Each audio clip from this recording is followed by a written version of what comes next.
expand domestic revenues, and most importantly, mobilize significant domestic and external investment. Facilitation Council, SIFC, to expedite investment decisions. 28 projects have been identified in priority sectors: agriculture, mining, energy, and IT, for implementation in collaboration with Pakistan's partners. Pakistan's long-term shift to geoeconomics is well underway.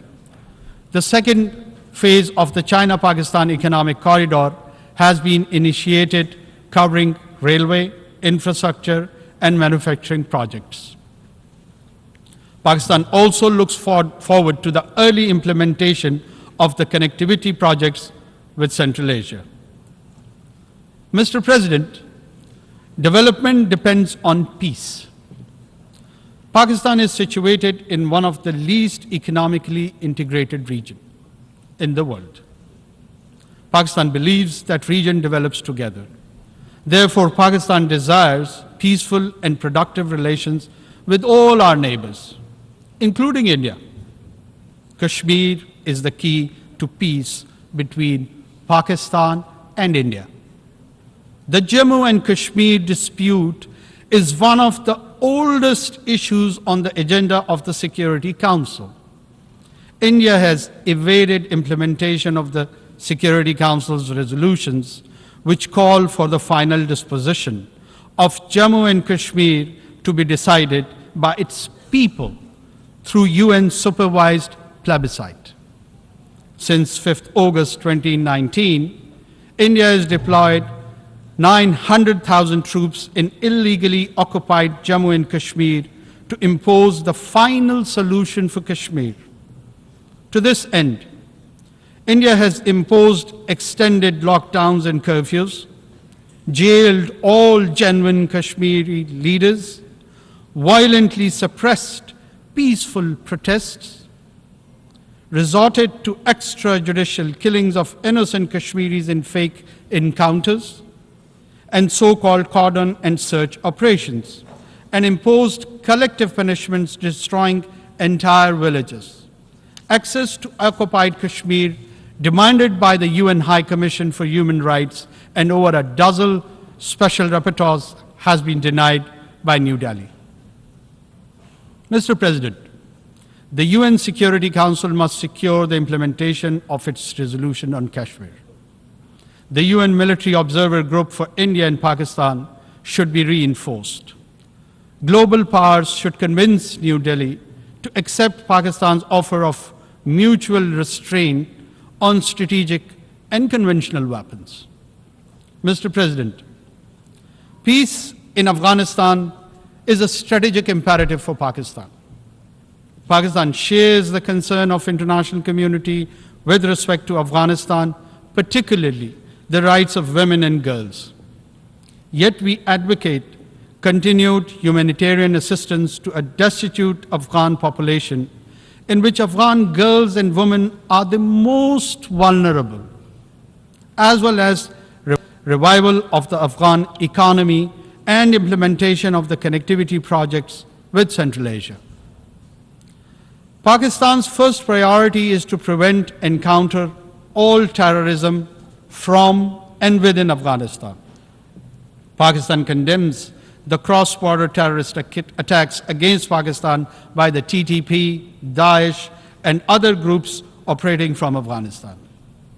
We have sought Kabul's support and cooperation to prevent these attacks. However, we are also taking necessary measures to end this externally encouraged terrorism. Mr. President, Pakistan welcomes the progress made towards ending the conflicts in Syria and Yemen. In particular, we warmly welcome the normalization of relations between the Kingdom of Saudi Arabia and the Islamic Republic of Iran. Unfortunately, the tragedy of Palestine continues, with Israeli military raids, airstrikes, expansion of settlements, and eviction of Palestinians. Durable peace can be established only through a two-state solution.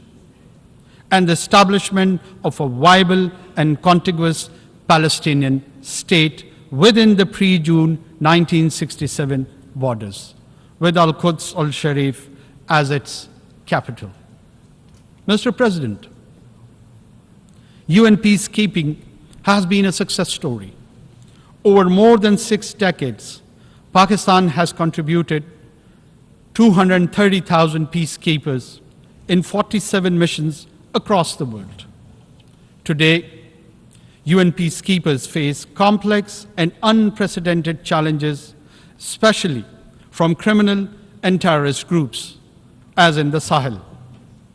We must ensure the safety and security of peacekeepers. Pakistan shall continue to work with the UN to develop the capabilities and more robust mandates required for successful enforcement actions by UN and international forces where needed. Mr. President, we must counter all terrorists without discrimination, including the rising threat posed by far-right extremist and fascist groups, such as Hindutva-inspired extremists threatening genocide against India's Muslims and Christians alike. We also need to oppose state terrorism, address the root cause of terrorism, such as poverty, injustice, and foreign occupation, and distinguish genuine freedom struggles from terrorism. Pakistan prospers the creation of a committee of the General Assembly to oversee the balanced implementation of all 4 pillars of the global counter-terrorism strategy. Mr. President, our progress based on rich history of cooperation, understanding, exchange, and synthesis of ideas among civilization is impearled today. The narratives advocating a clash of civilization have done considerable harm to humanity's progress.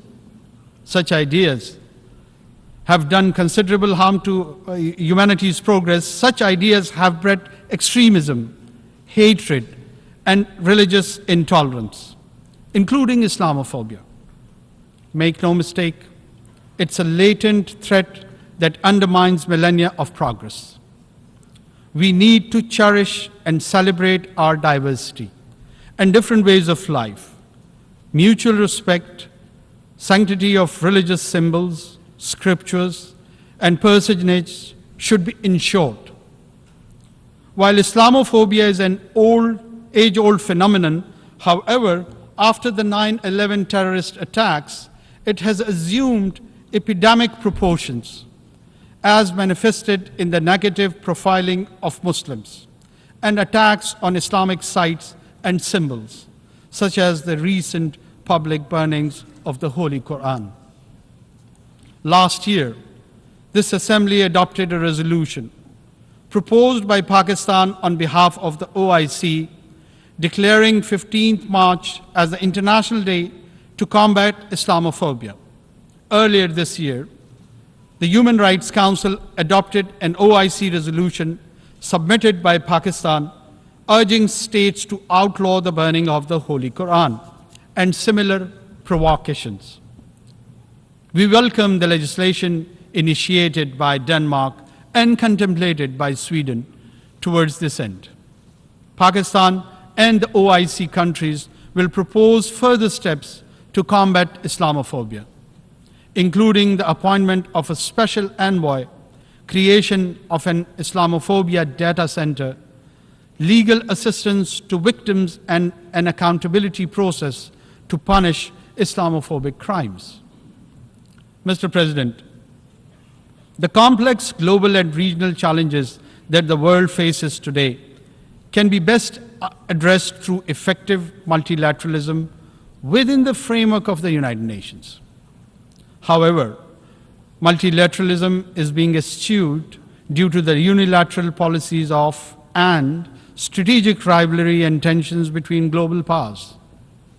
Pakistan will continue to work actively to strengthen multilateral institutions and enhance global cooperation. Pakistan looks forward to continuing negotiation on the scope and elements of the Summit of the Future and the Pact for the Future, building on the convergence that emerged in earlier consultations. The summit's preparatory process must not disrupt existing negotiating processes such as the intergovernmental negotiations on the reform of the Security Council. Mr. President, Pakistan does not believe in elitism.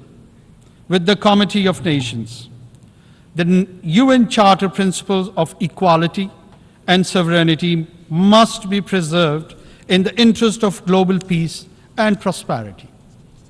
Pakistan believes that additional permanent members to the Security Council will further erode its credibility and legitimacy.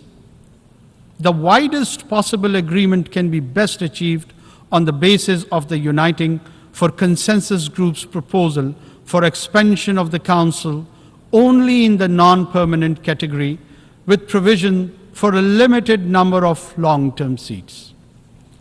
Mr. President, Pakistan believes that to build, preserve, and promote peace and prosperity today and in the future, it is vital to reduce great power rivalry and tensions, ensure strict adherence to the UN Charter, consistently implement Security Council resolutions, eliminate the root cause of conflicts, and respect the principles of non-use of force, self-determination, sovereignty, and territorial integrity, non-interference in the internal affairs of the states, and peaceful coexistence.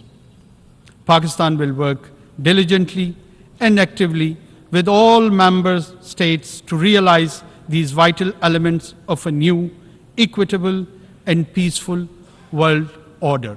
I thank you.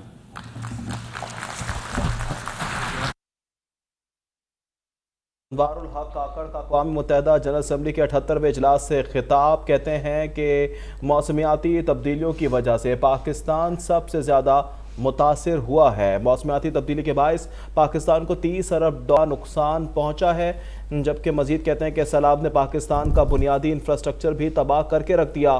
معاشی طور پر مستحکم ہونے کے لیے دنیا کو مل کر اقدامات کرنے کی ضرورت ہے. نگراں وزیر اعظم نے یہ بھی کہا کہ دنیا میں یوکرین سمیت 50 مقامات پر جنگ کی صورتحال ہے.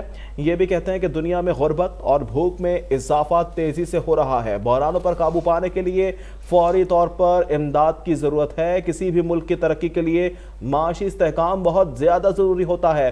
نگراں وزیر اعظم نے یہ بھی کہا کہ پاکستان میں معاشی استحکام کے لیے اقدامات کیے جائیں. یہ بھی کہتے ہیں کہ سی پیک کے ذریعے پاکستان معاشی طور پر مضبوط ہوگا. ترقی کے لیے عام لازم ہے.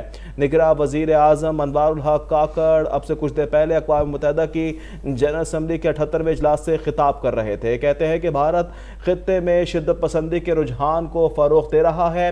بھارت مقبوضہ کشمیر میں انسانی حقوق کی سنگین خلاف ورزیاں بھی کر رہا ہے. نگراں وزیر اعظم نے یہ بھی کہا کہ مقبوضہ کشمیر میں بھارتی افواج حریت رہنماؤں کو جیلوں میں بند رکھی ہوئی ہیں.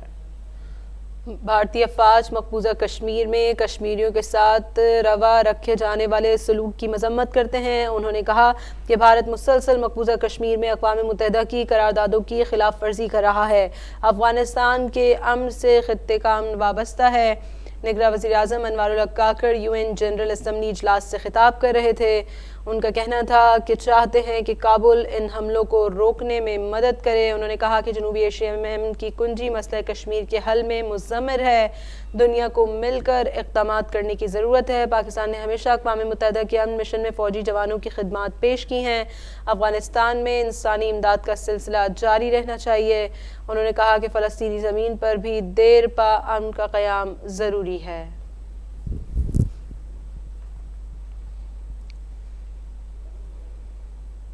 حاضر ہوں گے بریک کے بعد. ہمارے ساتھ رہیے.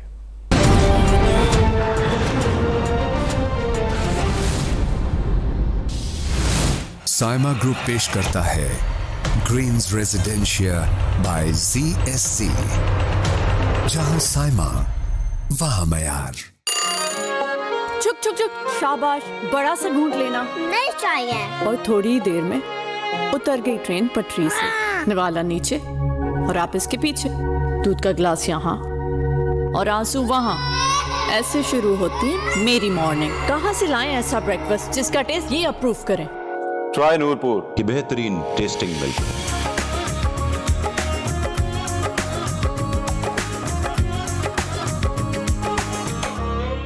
साइमा ग्रुप पेश करता है ग्रीन्स रेजिडेंशिया बाय CSC, जहां साइमा वहां मयार। खेल के मैदान से लेकर ऑफिस में चलती लाइव स्ट्रीम से लेकर टीवी लाउंज के भरपूर जोश तक, एक एक घूंट में जागेगी खेल की उमंग। चाय और क्रिकेट वाइटल पियो, जिंदगी जियो। चुक चुक चुक, शाबाश, बड़ा सा घूंट लेना। नहीं चाहिए। और थोड़ी देर में उतर गई ट्रेन पटरी से, निवाला नीचे और आप इसके पीछे, दूध का गिलास यहाँ और आंसू वहाँ। ऐसे शुरू होती है मेरी मॉर्निंग। कहाँ से लाएं ऐसा ब्रेकफास्ट जिसका टेस्ट ये अप्रूव करें? ट्राई नूरपुर की बेहतरीन टेस्टिंग मिल्क।